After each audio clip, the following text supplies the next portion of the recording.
Hi friends, welcome and welcome back to my channel. I'm Kiara and this is Budget and Grow, and in today's video we're going to be doing my first debt update of 2023. Let's go.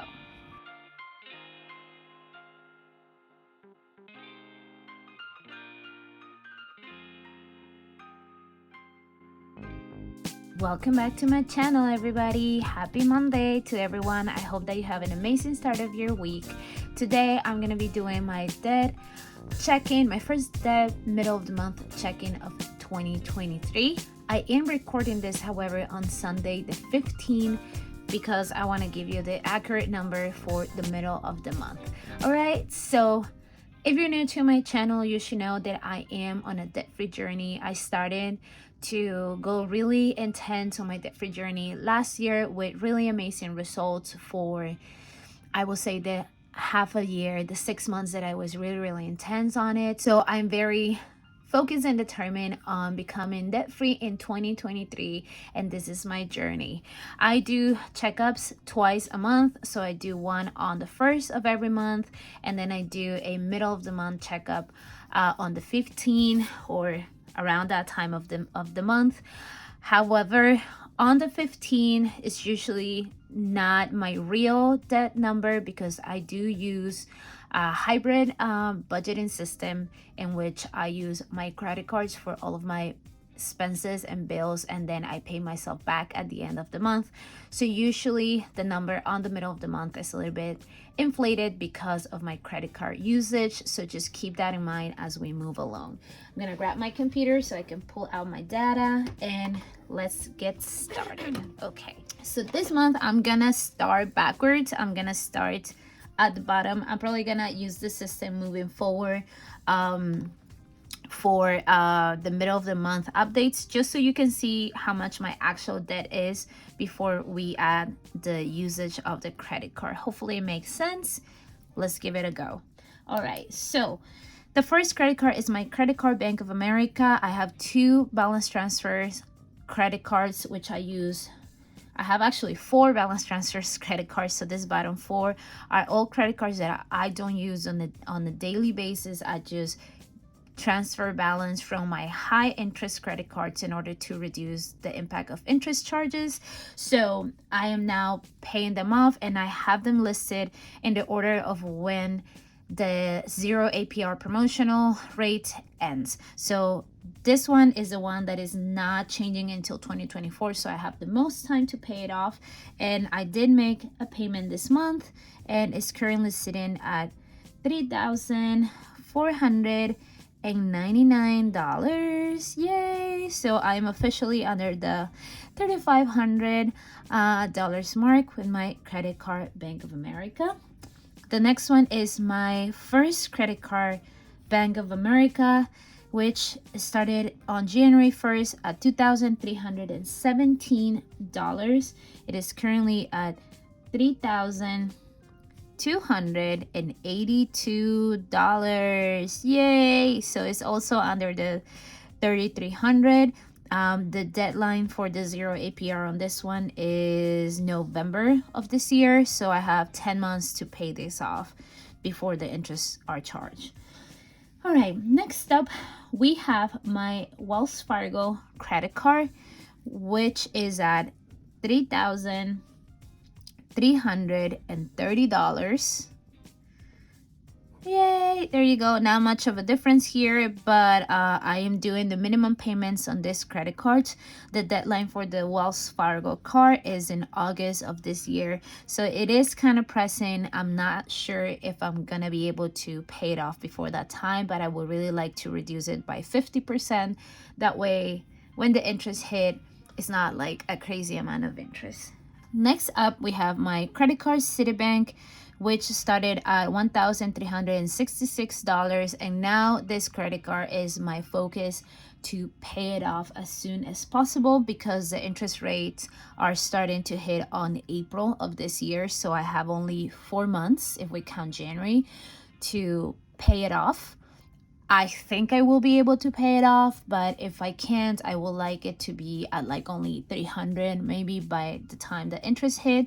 So now that I've paid off my two main credit cards, I'm able to put a little bit more money. So I did pay extra this month, and it's currently sitting at $1,200. Yay! So I killed $166 this month already of this credit card. I'm very happy about that. I'm gonna try to add maybe an extra 100 to this month payment. We'll see about that. But I also have another debt that is a little bit pressing, and that is my personal loan. If you've been following my channel, you know that you know everything about this personal loan. I basically got an extension on the time frame to pay, so I have until May 1st to pay it back around that time. And it's a big chunk of money, so I kind of need to save, if I do the math quickly, I need to save $850 for this first 4 months of the year in order to pay this back. So it's not like a small amount of money to save, but I'm doing it slowly but surely. I'm getting up there. The mid-month balance for this debt, it is the same. And if you saw my latest video, you know that I did save more money for this one, but I am doing it through savings challenges. So until I finish that challenge, I won't be allocating that money into this pile.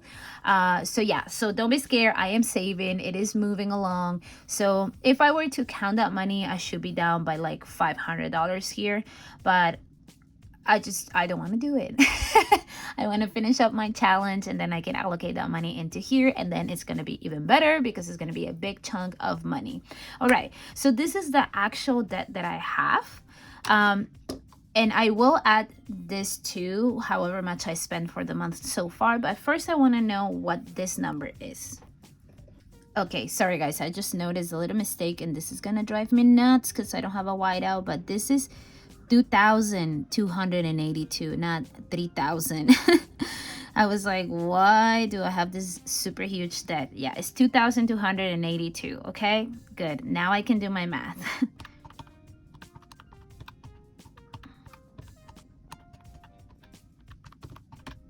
All right, so I got my number, and it is $13,511 as of the 15th. So we can definitely see a difference right here of about $200, which is not much, but this is only 15 days, you know, of the month. So that will be a difference of $272. However, I have been using my credit cards, and I will add this amounts over here. So my credit card, American Express, is kind of like my main credit card, though I'm really considering now just getting rid of that card because I do have a annual payment, and I don't know, I just feel like I'm not really using all the perks as much as I would like to. So it's still up for consideration. I have time because the renewal is in August.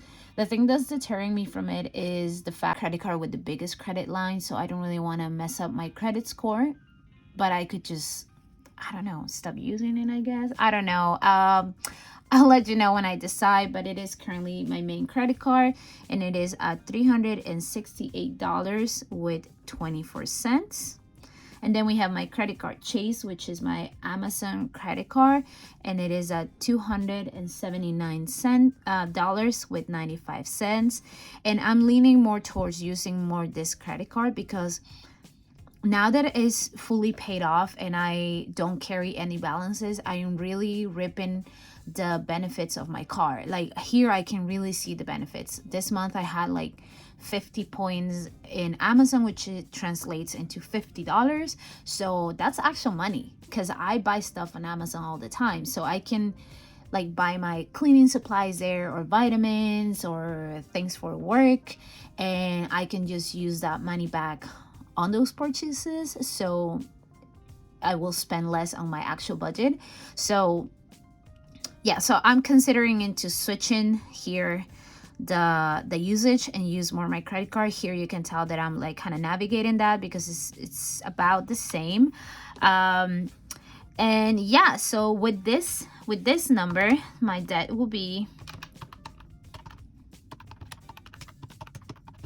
my current debt is at $14,000 $159.79, and this is how much I own as of today, the 15th. As you can clearly see here, my debt has technically gone up, but I will pay these balances before the month ends in order to give you the real number at the end of the month. Why I still put it on my checkups? Because God forbid something happen and I have to use all of my cash flow, all of the money I have on my check-in to use for that emergency, then I wouldn't be able to pay this back, right? Of course, that's not the ideal, and I have enough savings and money budgeted where I don't think that I will be in that situation, you know, God's willing. But if worst comes to happen, I will have to add this to my debt. It will like stay on my credit card, right? So that's why I always count it, and I like to be transparent about my expenses. Also, this kind of helps me see where I'm at with my spending habits. I did say that I was going to do a low spend month in January. It was my part of my goals for this year, and it's proven to be a lot harder than I thought. I think that is maybe because my budget is already pretty slim for New York City, and I'm trying to make it even slimmer, and I don't know how feasible that is. Being said that, I'm not giving up. I'm still within budget on pretty much everything, but that just means that I have less money to work with for the next 15 days. And I mean, I will try my best, and if it doesn't work out for January, I will try again in February, which might be better because it's a shorter month, so that helps. So yeah, so that's it. And today, of course, I'm not gonna be coloring any puzzle pieces of my tracker because I'm technically not lower in any of my debt, but let me show you. So this is my debt tracker. I got this from the Budget Mom website, and I got it last year, and it is my absolute favorite tracker, so I will not be changing it. I'm gonna keep tracking on this one. Each puzzle piece is 150, and the number that I'm managing is the number in which I started my YouTube channel last year, which is $18,970, and that's what I'm working with. Before I let you go, my friends, I want to mention something that I feel a little bit shy about, actually. And I mean, I guess let me know in the comments if you think this is a good idea or not. But back in December, when I was dealing with this whole like landlord situation and roommate, and I was talking about financial struggles, a lot of you messaged me directly, whether on Instagram or on my email, and then some in the comment section saying that I should maybe try to open a buy me a coffee link. And I've been reluctant to do it because I have a hard time taking help from people. It's nothing is nothing like arrogant or, you know, any of those feelings. It's just that I've always been used to being the one taking care of people and taking care of myself. So it's like, it's a little bit hard to compute in my brain. But yeah, like a lot of you, like I said, have direct messaged me about it. And I feel that after this holiday season, when I was able to help out some budgeting friends and some friends on my real life with just little bits, you know, $10, $20, $5, that gave me so much love back. Like how I felt was the biggest gift, you know, like it was, yeah, it was an amazing feeling. So I feel like if I felt that way and you are a person that is a giver and have any interest in helping somebody in a budgeting journey, then maybe it's not the worst thing to put it out there. So just to say that I have officially opened a buy me a coffee link. Yay! I will put it up here, and I will put it on my what is it called, description box. And I actually had it for a couple weeks now, but I just haven't like found the space or the mindset to just broadcast it to the world. But yeah, I will be having, moving forward, my buy me a coffee link on my description box. It is definitely not expected. It is not It is not something that I'm asking for, but if you feel like you want to support my debt-free journey, all of the proceeding from that link will go to my debt journey. So it will go toward payments or savings for my personal loan, unless you otherwise specify on it. But by default, it will all go to my debt-free journey. And I want to just thank everybody that encouraged me to open one and that suggested it, to even like put the idea in my brain. I really appreciate it. And yeah, again, I hope that you enjoyed this debt update. If you have any questions about how I do like my budgets in order to continue adding to my debt, or any other questions, feel free to leave them on the description box. And I will see you on Wednesday for Savings Challenge O'Clock. Yay! We're gonna pick another entry winner, and we will be having our first Amazon gift card gifted next week. All right, see you soon. Bye bye.